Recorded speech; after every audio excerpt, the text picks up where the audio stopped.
These are the only fruits you should be eating in July. Why? Because they're in season, packed with flavor and nutrients. And they're perfect for my Pink Panther smoothie. Watch this. Now, I buy all my fruits from the farmer's market, so that means I gotta give it a nice rinse to get any type of dirt that's on them washed off. Next, let's chop up all those fresh fruits for our smoothies. Raspberries, cantaloupes, peaches, nectarines, cherries, grapes, cucumbers, mangoes, all in season in the month of July, and this is when they taste the absolute best. Make sure you hit your local farmer's market this summer so you can get yourself a taste of these fruits too.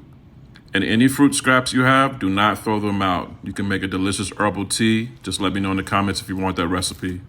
Next, grab a Ziploc bag, a handful of each fruit, zip it up, and then we're gonna throw these right in the freezer so that they're chilling for us and ready when we're ready to make our smoothie.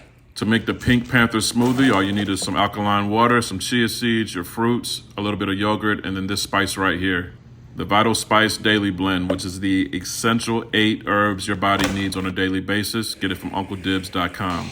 Add a little apple cider vinegar, blend, grab yourself a cup, and then you're on your way to wellness. For recipes in the caption or just visit the link in my bio. That's good, shorty.